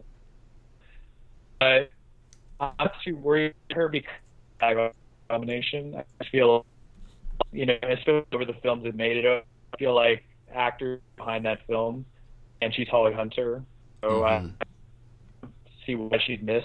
Olivia Spencer missing SAG is still pretty weird to me, but I guess I can shake that off. Shape of Water is just a really strong film. People like her in it, so I feel pretty good about her. And we get to this spot, which is just, oh my God, like we're predicting a movie, Downsizing, which is just an absolute flop. I mean, this movie is just, nobody likes the movie. And I saw, we saw this coming. We did a podcast back in July, and I was like, for Venice, and people thought it was going to be a huge player. And I was like, it's probably going to flop, but if it gets a nomination, it'll be Hong Chow. Because Hong Chow in this movie is showy. It's a very showy performance. She's got a great monologue. She's got just a character that people just really like. And I still feel that way. I talk to people who don't like the movie and love her performance. And I'm one of these people. So am I.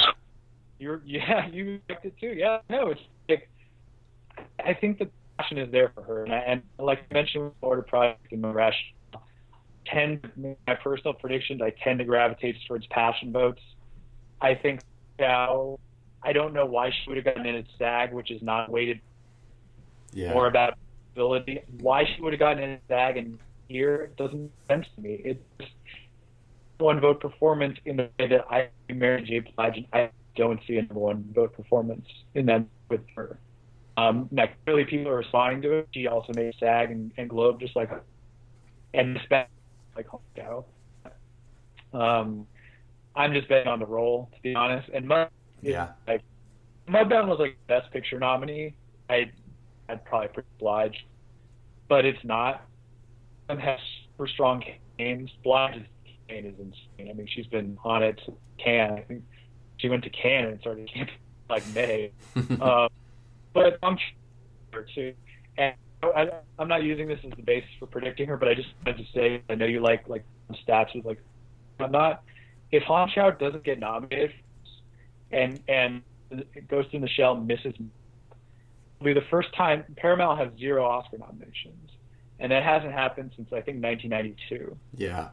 That Paramount would have 0 Oscar nominations, which would just be, as someone who kind of follows the studio stuff, that would just be, I mean, it would be fitting considering the year they've had, but that would be just amazing to me. And Paramount's poured everything into her, and she's been everywhere in terms of campaigning. So, it's like for me, it's just a battle of 2 really strong campaigns for one movie that is just a complete flop and nobody likes, and the other one, but it's an Alexander Payne movie, so I still feel like Academy voters will watch it because it's Alexander Payne.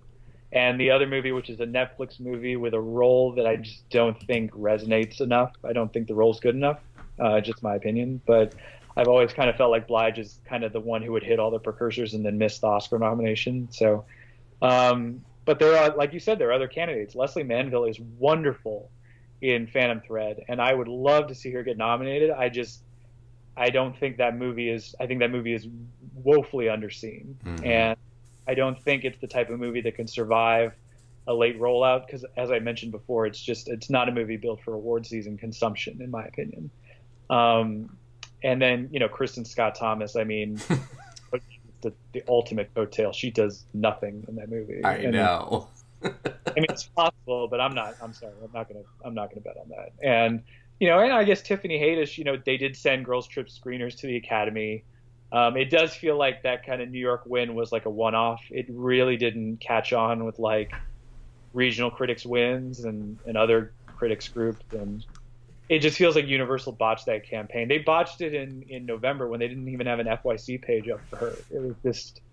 They were late to the party on that one. So yeah, we're lucky that Get Out is where it is because Universal is so bad at campaigning. Yeah, and in Get Out wouldn't be where it was if it didn't have a year of people saying yes, you need to get behind this movie. And oh my God, if Get Out had come out in October, oh, no chance. He would not be anywhere. No chance. Yeah, I agree.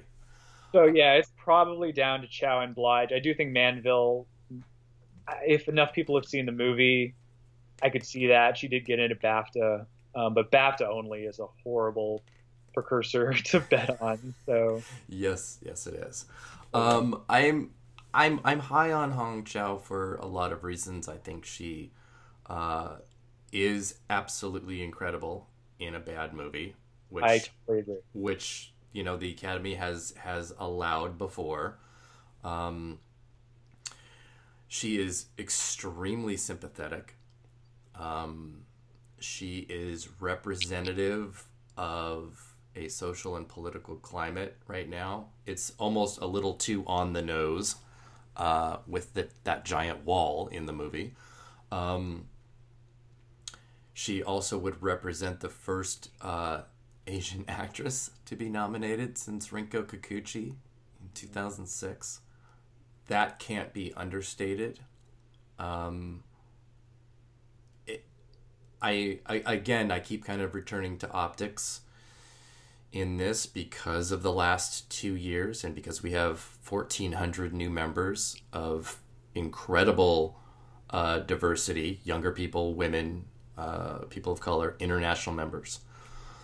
I think that will drive her to a nomination over Blige.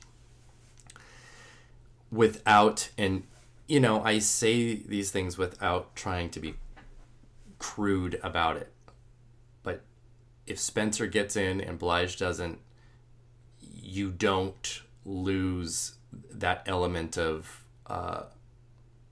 non-white nominees, and I don't really try or want to say that with too much nuance other than that. And I know people say things like, that's not how people vote, but I don't agree. Oh, I absolutely think that's how people vote. I do too. After Oscars So White, people are looking for places to reward diversity. I mean, I don't think it's a coincidence that in October, when people were bemoaning the fact that there were going to be we might have another Oscars So White on our hands, all this love started pouring in for Daniel Kaluuya's performance, who as a defender, as someone who spent all year saying Get Out was going to be a major awards player and don't sleep on it, even I was not feeling any sort of passion for that performance. It was more about Jordan Peele in the film. And then all of a sudden, you start in November with these precursor, whether it's Indie Spirits or Gothams or critics groups, and then on to industry awards, Kaluuya just took off. And it was like, yeah, we want to recognize diversity in as many places as we can because there's not many options this year. And that's why I feel really good about him getting the Oscar nomination, and it's why I feel good about this fifth spot probably coming down to Chow or Blige, because people are looking for places to reward diversity in the acting categories. So So either one of them makes sense to me on that front. So Yeah, and it's impressive that Kaluuya has 6 Best Actor Critics wins. He's in third place, just behind Chalamet. Amazing. Yeah. So, some of the things that I'm reading of of him not getting in is just like, or that it's not a performance, are driving me insane, because it is an incredible performance. It is an extremely difficult performance. Everybody else kind of gets to be, villainous or hammy, Yeah. and he has to go through a range of emotions that nobody else in the movie does. Yeah, I think what people mean, or certain people mean by it's not a performance, is it's not the type of performance that normally gets nominated. Well, It's not a transformative male lead performance. It's not a Beatty performance necessarily. It's in a genre that doesn't usually get nominated. It doesn't tick the boxes that people expect it to, I guess. So, except we have to throw so much of that out the window. oh, I totally agree. I'm just talking about, people seem surprised by this, Yes. that he would just come in and get all these nominations, and I'm just not, because the film is really strong and his performance is something that his face now is iconic. That poster, I mean, anytime you go online and read a headline of whatever website you have bookmarked, or Twitter, and you see his face all over the place. I mean, his face is like the face of award season 2017. Mm-hmm. So it doesn't surprise me that performance resonated with people, and it has across the board. I don't even think he's third for me. He's ahead of Daniel Day-Lewis for me, to be honest. So. Yes, I'm. Yeah, we have the same. We both have him in third. I think something that benefited him in clearly the movie, like you mentioned earlier, was instead of its extremely early release being detrimental, it was actually extremely beneficial, because it gave people the opportunity to revisit it. And I think on revisits, I've seen it 3 times now, his performance stands out more and more. And I think that's what kind of helped lead people to that. I think it's something that got to be seen again, versus, a late release that, maybe a critics group saw that week and have to digest in the scope of everything else that they've seen. So I feel this movie is a really great example of how you can do an early release and sustain that throughout the year. Absolutely. I almost wonder when it's gonna finally, dawn on studios to not do their awards releases in December, and instead maybe focus on their greatest showmans and their holiday moneymakers instead. Because it's, we are again seeing another year of late releases failing miserably. Yes, but every studio wants to be the one that has Hidden Figures. Every studio wants to be the one that has that movie that explodes during Christmas, and then you get all those weekdays. The money that comes in on the weekdays during the holidays is always a lot stronger than like any other time of the year. Mm-hmm. And those movies, just the multipliers, it's just a math thing. They just sustain a lot longer. It's almost like a safer bet if you put it in December and just leave it in theaters through the holidays and into January, because of some, the legs are just longer for movies like that. I guess it's just more of a risk to put it out early in the year and say, we have a great movie. We think it'll sustain in the conversation. We think it'll be a Get Out or a Grand Budapest Hotel. Yeah. I mean, it's like the movie has to almost speak for itself more. I'm not sure if you put something like Darkest Hour or The Post or more traditional bait early in the year, if that would sustain. I almost feel like movies like that are built more for like instant reaction and like instant nominations than like sustaining the entire year. So it just depends on the type of movie, and just studios are still just super risk averse. They don't want to risk putting their movie out in February and then it bombs and then you're dead. It's like they don't want to risk it. So unfortunately, I don't think much is going to change until movies that come out at the beginning of the year start getting more and more awards, and that's probably when it'll. Sure. No, I mean, and I don't mean to say that from now on studios should put out their Oscar bait in February, but I mean, clearly the trend over the last decade has been October, November, and not December, and it is a weird. They feel like it's they're avoiding risk, but instead they are encouraging it.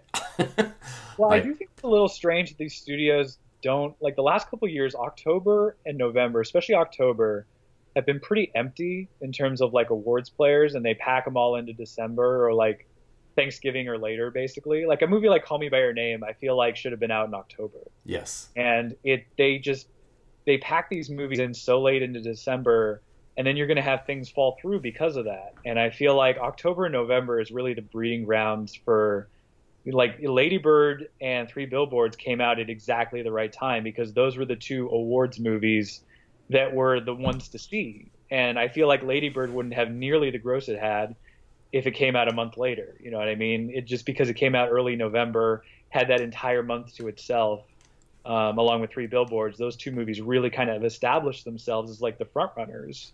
And I feel like, yeah, I'm a little surprised. I feel like studios need to put more into shift it up a little bit and don't put everything into December because December is just so crowded nowadays. So. And the other thing about that is that, critics awards and stuff don't really start happening until December, and there's a whole lot of them. But if you release your movie in September, October, November, audiences have a chance to have already seen it before those critics awards come out. So when something wins, they have something to root for. Yep. When you have a movie that comes out in late December, or even something like Call Me by Your Name came out in November, but it's still in limited release and we're in January. Yeah. So most people haven't seen it. You have nothing to root for when you get to Screen Actors Guild and Golden Globes and stuff that's on television, because it hasn't even gotten to you yet. So you have as a viewer and an audience, you don't have a personal investment in something. And that's why you get these weird, like, People Magazine or something will do like an online poll. What do you think's getting Best Picture nominated? And, the average person is going to list something that they saw in the summer because that's the movie that they saw and it's really popular and they really liked it.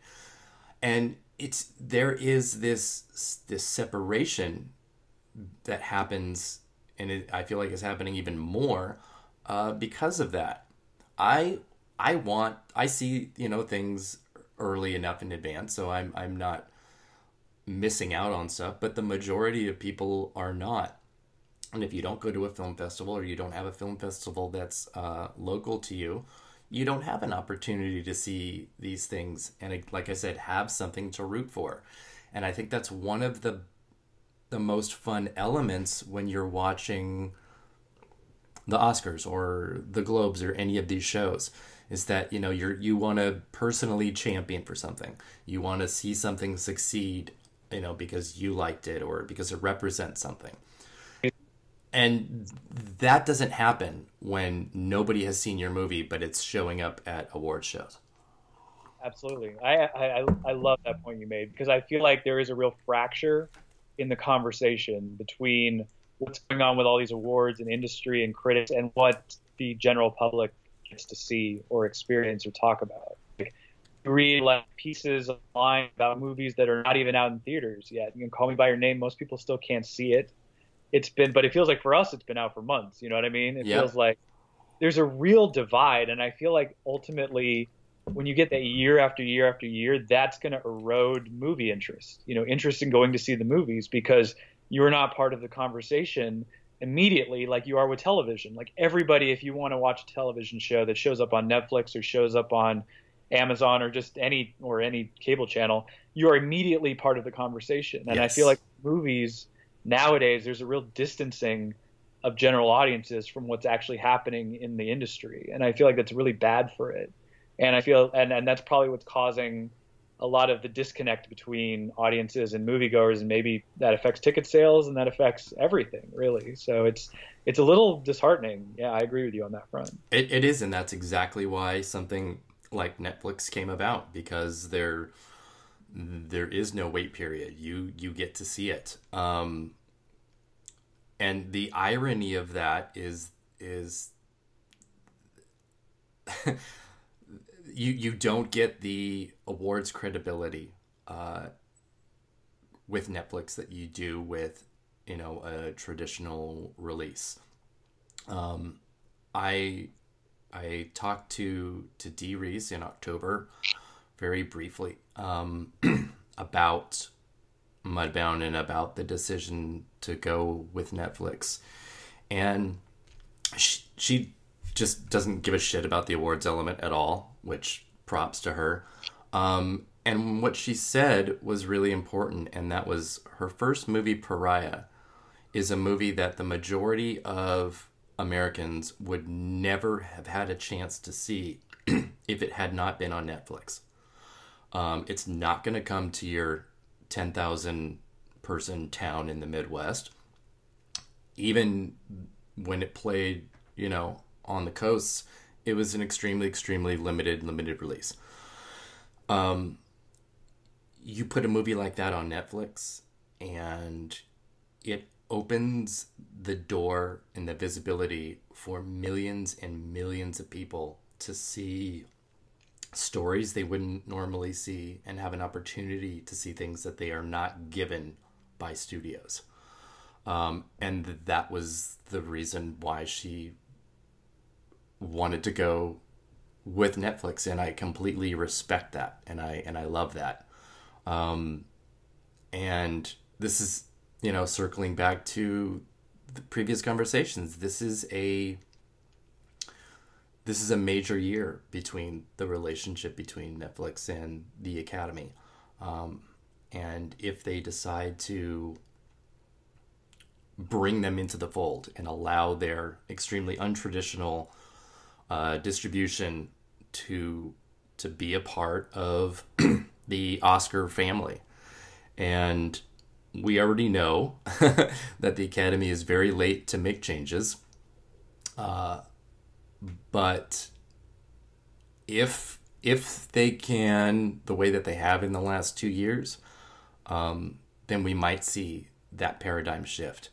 But I do still feel like it's unlikely, because, again, just as a part of this conversation, studios are slamming December with their prestige releases because they think that's what they're supposed to do, even though they've been proven wrong for the last 12 years. Yeah. Well, I do think if a good day for Netflix would be, you know, Blige getting in screenplay, cinematography, and song. That would be 4 nominations. That'd be huge. Which would be a real big step for them. Like, it's okay. So it didn't make Best Picture, but I'm not sure it was a guarantee with another studio that it would have. So that would be a real big step in terms of them acquiring, you know, award stuff next year, the following year, or whatever, to build up some trust with the industry that we can get our movie to resonate with Academy voters. That would be a big win for them. Yeah, and that will, you know, depending on how it all plays out on Tuesday, that will be how I write about it. Even if it gets 1 nomination outside of documentary, it's a win. It's a very, very small one, but it's a win. I feel pretty good about cinematography at this point because, again, optics. Rachel Morrison's narrative is very strong, and the cinematography is very good in the movie. Yeah. And I'm looking at the alternatives that would maybe get in over her, like Kaminsky for The Post or Davis for Three Billboards. Those are movies that if they were getting in, they would have made ASC, and she made it in ASC over both of them. So I don't know why the smaller Academy branch would kick her out, basically. So yes. I'm feeling pretty good about her nomination. I think that's going to happen. So. Yeah, and for the record, the reason I said optics with Rachel Morrison is that there has never been a female nominee in cinematography at the Oscars in 89 years. Never. So, you know, multiply 89 times 5, and there you go. Her nomination with the ASC American Society of Cinematographers, was also a first for a woman, and they have been around for 32 years, I think. 23 or 32. 32. That was real. That was major. And that will be the story of the day for Mudbound and for Netflix. So there is a potential for so much conversation to be had around there. But I hope it happens. I really hope it happens. I'm nervous. I am predicting Morrison to get in. So, yeah, I think we all have the same 5 in cinematography at this point. Pretty close. Jason and Richard do not. They both have Call Me by Your Name getting in. So yeah, I'm a little surprised like that wasn't more of a critics pick. Yes. It really didn't get any traction in cinematography almost anywhere, even at the major critics. I thought Moke de Prum, just because of his work on Uncle Boonmee and some of his foreign films, I thought that would be kind of a cool critics pick, but it really just Call Me by Your Name just didn't get much cinematography love, and I don't know how much of that is the lack of screeners from SPC to a lot of these critics groups, but I guess the Academy could be a surprise Academy pick. I guess it just doesn't. He's never been nominated before by them, so it doesn't feel like the film is quite strong enough. And it would need to be a stronger film, the way that Moonlight maxed out its nominations last year, getting score and cinematography and all that. And it's not that, unfortunately. And it missed BAFTA too, so where it was very strong. It's too bad because I love the look of the movie. It's this like sun-drenched kind of. It feels like a Merchant Ivory movie from the 80s. Yeah. Except gay, but it's too bad. It had all of these things that seem like should have been pretty easy for it, but it's not quite clicking. Nope. Well, I know we haven't really gone into tech categories, and I don't really want to. We're at like over 2 hours right now, and I really want people to explore the predictions and see where we actually land. Besides, the tech nominations are going to be pretty much dominated by Dunkirk and Blade Runner and The Shape of Water anyway. So it's just a matter of kind of dropping in, the couple of others that are going to get in. Unless there is a category you want to explore right now. I think the most interesting, if we had to pick like one tech category, I think editing is actually very interesting. I agree. That is a good one. It could be shaped by what happens this weekend. Like if they get PGA, if something wins PGA, you might feel stronger about it in editing. This branch really doesn't go. This is a very interesting category because this branch really doesn't go off the beaten path in terms of they nominate Best Picture nominees. I mean, the only two since the expanded era that weren't were Girl with the Dragon Tattoo, which was DGA. It was a very strong, probably just missed Best Picture. And then Force Awakens, which is a very strong tech film. Mm-hmm. And, wasn't that close to Best Picture, but it wasn't that far off. Whereas this year you have these two movies, Baby Driver and Blade Runner, that hit ace. And I, Tonya. Yeah, but these two in particular, Baby Driver and Blade Runner, hit ace, BAFTA, and Critics' Choice. Yeah. And that trio has gone like 18 of 23, I think, since the expanded era. So it's pretty good. The problem is neither of these movies are getting into Best Picture. And even though the editing's showy and they hit BAFTA tends to go for showier editing, and then the Academy tends to go for what the stronger film is. And for me, I'm looking at I, Tonya to maybe crack this because, I mean, that movie is kind of an editing showcase, not just in terms of like transitions, but also the timeline of the movie and the way it handles the story and just everything is kind of very showy editing. And if it's going to hit Best Picture, it makes sense for it to hit editing, in my opinion. And then Get Out, obviously, if Get Out's a top 4 film, probably shouldn't miss editing. Although it didn't get the kind of love in the category I thought it would this year. Yeah. So that's also borderline. You have Three Billboards, which did make BAFTA. should get into editing on the strength of the film, but if it loses PGA, maybe it's vulnerable there. You have Michael Kahn for The Post. The Post is, even if it's not as strong as we think, it's still kind of edited like a thriller. Could easily make it into editing. If Lady Bird's that strong, like if it wins PGA, are you going to put it in editing? I mean, it's possible.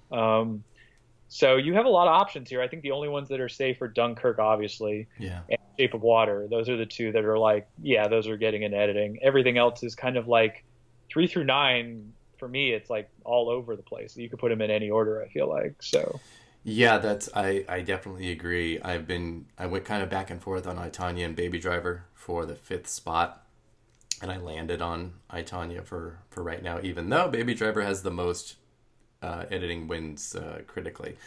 But I, Tonya is clearly the stronger performer. So it's just my only issue with Baby Driver is it would be like the least close to Best Picture of any editing nomination in a long time. Like it would be just way out there for this branch. So, but it's certainly, I mean, my God, there's so many. It's so flashy that it could just get in on the strength of the editing. So. Yeah, I'm going to keep it at number 6 because I do really think that it is a potential spoiler for anything else here that might show a sign of weakness. If The Shape of Water doesn't get in here, if Get Out doesn't get in here, this, over something like Baby Driver, then that is, that's something to really keep an eye on.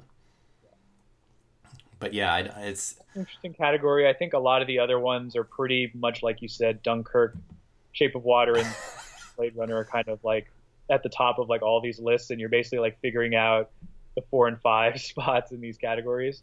It is. I think the majority of nominations are going to come from those 3 films. It's going to be really weird. Yeah. But I mean, at least, thinking about the audience and the viewer thing again, that fact will resonate a little bit, with people that saw Dunkirk in the summer and those that did see Blade Runner, even though it's a pretty big box office flop. I don't think that matters too much, though, for nominations. No, it's a tech kind of it's such a tech behemoth that it feels like it should be in most of these categories. I have one personal note I just want to make because I've seen some pundits predicting this. If Johnny Greenwood doesn't make the original score category, I'm going to lose my mind. Yes. If he doesn't win, I'm going to lose my mind. Unfortunately, it kind of feels like Desplat's kind of like the default winner at this point, but which is very sad for me. But I just really, really, really hope that Johnny Greenwood does not get snubbed again. That would be really upsetting. So, and there are certain people who are predicting it because you have like Thomas Newman and John Williams and Hans Zimmer and Desplat and Marinelli. It's like you got big names. Thomas Newman just got in last year for fucking Passengers. I know, and his Victoria and Abdul score is pretty showy. I mean, it's much more like their kind of thing than Passengers was. There's a reason why both you and I have Victoria and Abdul at number 6. I'm very worried. Me too. I'm very scared. I am absolutely scared. I have Phantom Thread at number 5. That's how scared I am. Oh my I'm the only one. I'm the only one that has it. And oh my God, Richard has it snubbed. Goodness. Ugh. I wonder if that is his updated. Goodness, it must be because he's got some ruthless predictions here. I'm going to actually cry if that doesn't make it in. I mean that's like the one thing I was like rooting for since seeing the movie. I was like, that has to sweep everything. And it's good, because I was going to ask you what's your what nomination do you have to see, and that's there. I have my answer now. God, What's yours? Do you have one?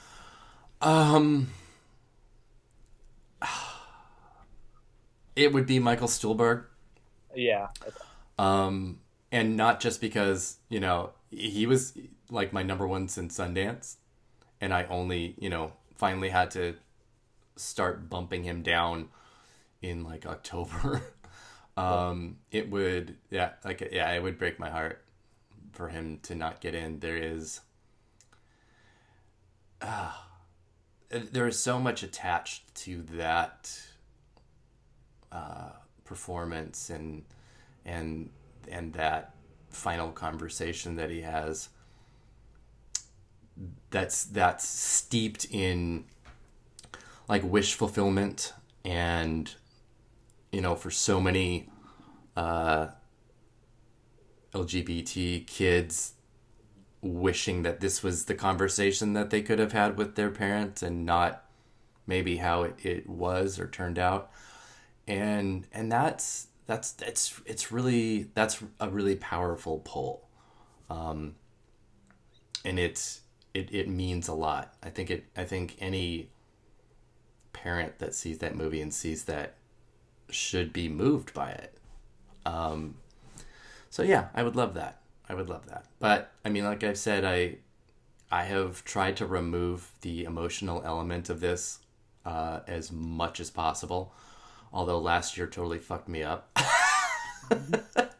Where my personal and emotional investment went right into the movie that won. And it was like, being in a relationship where you're constantly abused, but then they do one thing right, and you're like, "Oh my God, I forgive you for everything." And that's and then I'm like, now you're looking at like 10 more years of everything going against what you want. Exactly. And I'm prepared for that with Call Me by Your Name, even though, it's my number one film, and I'm prepared to be disappointed so that I'm not disappointed. But yeah, that would be my one. If I could make something happen, that would be it. So yeah, that's not too bad. We're gonna hit 2 hours 20 minutes maybe before music. That's pretty good. Very brief. Yeah, exactly. Compared to last year's 3.5 hour opus. Oh my God. So yes, and so we will close with this. If you're listening to this podcast before looking at final predictions, go ahead and look at them now if they're up. And those will be kind of sitting there in limbo throughout the weekend as the Producers Guild and the Screen Actors Guild reveal their winners on Saturday and Sunday, respectively. Oscar nominations are Tuesday morning, the 23rd, again at 5:22. And as I reported yesterday, the live announcements is returning. So none of that canned, pre-recorded shit from last year, which was absolutely horrible. Except for Gabby Sidibe, who was goddamn hilarious. She should actually do all the announcements all the time. This is great news. Now we just got to get them to not announce it at like 5:20 West Coast time. Yeah, that's again, talk about some like the Academy being late to make any type of changes. All other bodies are now doing an 8 to 8:30 Pacific time announcement. So get to it, Ampus. None of this 5:30 bullshit. Everybody in that room is like half asleep. It's funny. It's really funny. It's nuts. So yeah, if you want the exact times and breakdowns of all that, you can go to awardswatch.com and find that, because it will be broken down into 2 separate sections. I will be obviously live tweeting the nominations as they're announced that morning. And don't forget to go to awards_watch on Twitter and Awards Watch on Facebook and Instagram. And come to awardswatch.com for these final predictions. I am so scared of what these are going to be. I just don't know. I don't know. Bryan, thank you so much for joining me on this epic opus of final Oscar nomination predictions. No problem, man. Thanks for having me. Absolutely. And good luck to you on Tuesday. Good luck to me on Tuesday. And obviously, good luck to anyone that is hoping to be nominated. And thanks, everyone, for listening. Goodbye.